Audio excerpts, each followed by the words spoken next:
மேல்நீதிமன்ற நீதிபதி சங்க 50 ஆண்டு கால வரலாற்றில் ஒரே ஒரு தமிழன் ஏகமனதாக தலைவராக நியமனம் செய்யப்பட்டேன். 2024 ஆண்டு 50வது ஆண்டுகால பொன்விழா மேல் நீதிமன்றம் விழா நடந்தது. அந்த பொன்விழா என்னுடைய தலைமையில் கொழும்பு மாநகரில் நடைபெற்றது.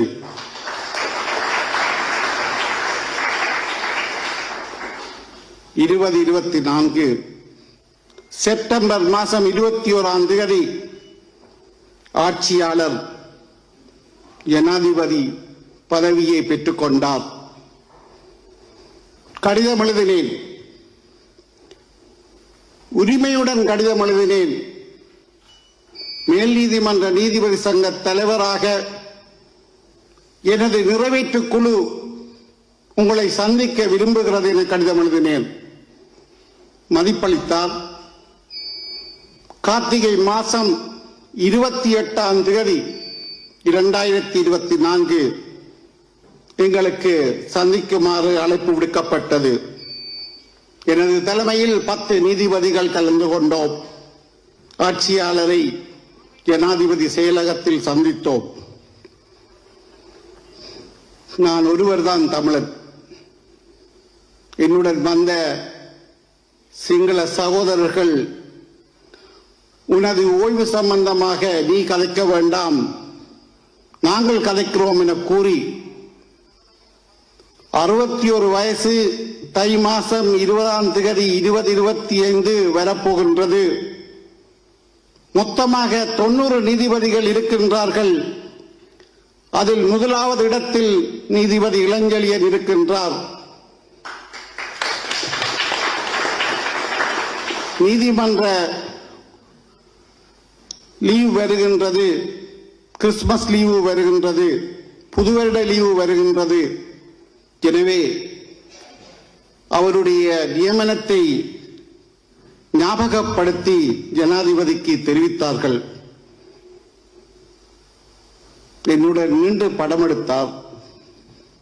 படங்கள் தற்சமயமும் என்னிடம் இருக்கின்றன. ஜனாதிபதியா வந்தவரை முதலாக சந்தித்த நீதிபதியும் நான் தான். சந்தோஷமாக கதைத்தார். ஆனால் தை மாதம் 12ஆம் தேதி மேன்முறையீட்டு நீதிமன்றத்தில் இருந்து 4 நீதிபதிகள் உயர் நீதிமன்றம் நியமனம் பெற்றார்கள். 4 வெற்றிடம் மேல்முறையீட்டு நீதிமன்றில் நான் முதலாவது மேல் நீதிமன்ற நீதிபதியாக இருக்கின்றேன். 8 நாட்கள் தான் இருக்கின்றன. 61 வயது முடிவடைவதற்குள் பதவியுயர்வு வழங்கப்பட வேண்டும். அதான் சட்டம். 8 நாட்கள், 12ஆம் தேதி வெற்றிடம், 20ஆம் தேதி தை மாதம் என்னுடைய ஓய்வு, என்னுடைய கஷ்டகாலம்.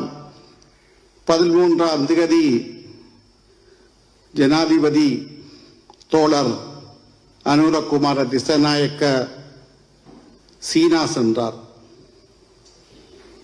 18ஆம் தேதி சனிக்கிழமை வந்தார்.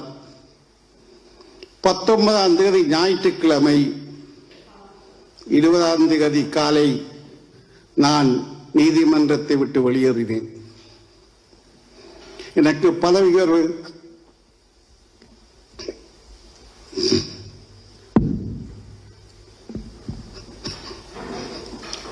தந்திருந்தால் இன்னும் 4 ஆண்டுகள், 2 ஆண்டுகள் மேன்முறையீட்டு நீதிமன்றம், 2 ஆண்டுகள் உயர் நீதிமன்றம்.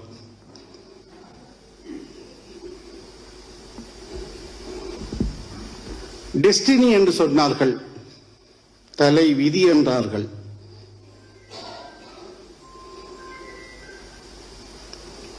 நீதிமன்றத்தை விட்டு வெளியேறிவிட்டேன். 4 கடிதங்கள் எழுதினேன். நான் விரும்பி ஓய்வு பெறவில்லை, கட்டாயப்படுத்தி ஓய்வு பெறப்பட்டேன் என 4 கடிதத்துக்கும் எனக்கு பதில் கிடைக்கவில்லை. ஆனால் நான் ஜனாதிபதி நல்லவர், நான் நீதிபதி, யாரையும் குறை சொல்லக்கூடாது. குறை சொல்லும் இடத்தில் நானும் இல்லை. அவர் ஏன் தரவில்லை, எங்கே தவறு நடந்தது, ஏன் நிவர்த்தி செய்யப்படவில்லை, இன்று கூட அது நிவர்த்தி செய்யப்படலாம், அந்த சிந்தனையும் இல்லை. அது சம்பந்தமாக நான் பின்னுக்கு தெரியவும் இல்லை. ஏனெனில் என்னுடைய நீதிமன்ற பதிவாளர் தான் கஜரூபன் இங்கே பேசினார். நீதி, நியாயம், சட்டம், நீதிமன்றம், இந்த 4 தான் நான் வாழ்க்கையிலே தலை குனிந்தேனே ஒழிய ஒரு ஒன்றுக்கும் நான் தலை குனிந்ததாக வரலாறும் இல்லை. அப்படிப்பட்ட ஒரு வரலாறு எழுதப்படவும் கூடாது. பலர் சொன்னார்கள் போய்க்கதை. சட்ட ரீதியாக எனக்கு தர வேண்டிய உரிமையை கேட்டேன், உரிமை மறுக்கப்பட்டது, அவ்வளவுதான்.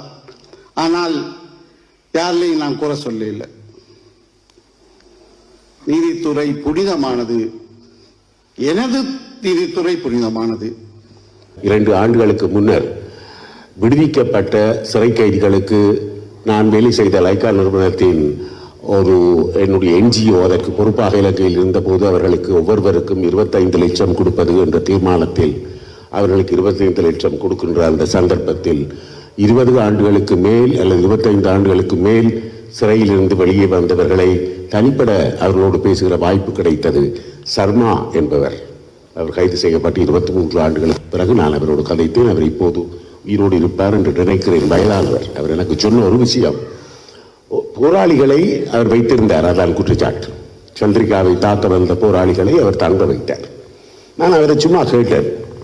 அவர் கோயிலில் இருந்தவர். சர்மா, அவர் பாவம், ஏன் தங்க வச்சிருக்கீங்கன்னு கேட்டார். அவர் பிரச்சனை நான் அவர் என்ன திருப்பி கேட்டார், நான் தங்க வைக்காட்டா பிரச்சனை ஆகாதோன்னு கேட்டார்.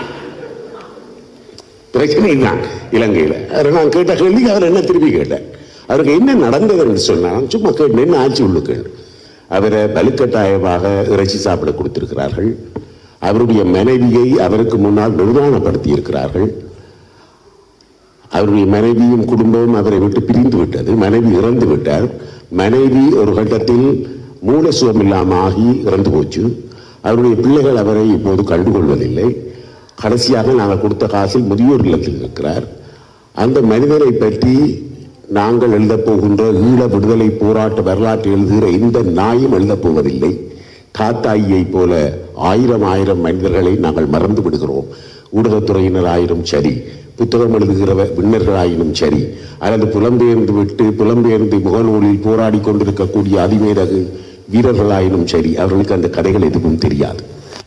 மனதில் இருப்பது 1-2 பேரின் முகங்களும் கதைகளும் வீரங்களும் துணிச்சல்களும், அல்லது ஒரு பாராளுமன்ற உறுப்பினராக மேற்கு நாட்டில் வந்து நின்று கொண்டு உங்களுக்கு பிறக்கிற பிள்ளை பக்கத்து வீட்டுக்காரனுக்கு என்று சொல்லக்கூடிய நாடாளுமன்ற உறுப்பினர்களையும் தான் நாங்கள் உருவாக்கி வைத்திருக்கிறோமே தவிர இத்தனை உயிர்களை பலி கொடுத்த ஒரு மண்ணின் பிள்ளைகளாக நாங்கள் இல்லை. அது எந்த இயக்கத்தைச் சேர்ந்தவன் என்பது அல்ல, அவன் எந்த இயக்கத்தின் கீழ் செயற்பட்டான் என்பது அல்ல, தன்னுடைய இளமை வயதில் களத்தில் நின்று இறந்து போன ஒவ்வொரு உயிரும் எங்களை பழிவாங்கும். அதை மிகச் சரியாக பதிவு செய்ய முடியாத ஒரு மிகுந்த வேதனையோடு அறிவுள்ள ஈழத்து தமிழினம் இன்றும் காத்திருக்கிறது. இந்த நிகழ்வில் ஒரு நீதிபதியை வாழ்த்துவதற்கு மிகுந்த சிரமம் மிக்க ஒரு காலகட்டத்தின் ஊடக பணி என்பது. நாங்கள் பணியாற்றியது, நான் 12 ஆண்டுகள் இலங்கை ஒலிபரப்பு கூட்டுத்தாபனத்தின் பணியாளர். என்னை பொறுத்தவரையில் போராட்டத்துக்கு எதிரானவர்களை நான் பேட்டி காண்பதுதான் வழக்கம். அவர்களுக்கு பிடிக்காது. டக்ளஸ் நாங்கள் பேட்டி காணல, அது கோபம் பெறும் அவர்களுக்கு.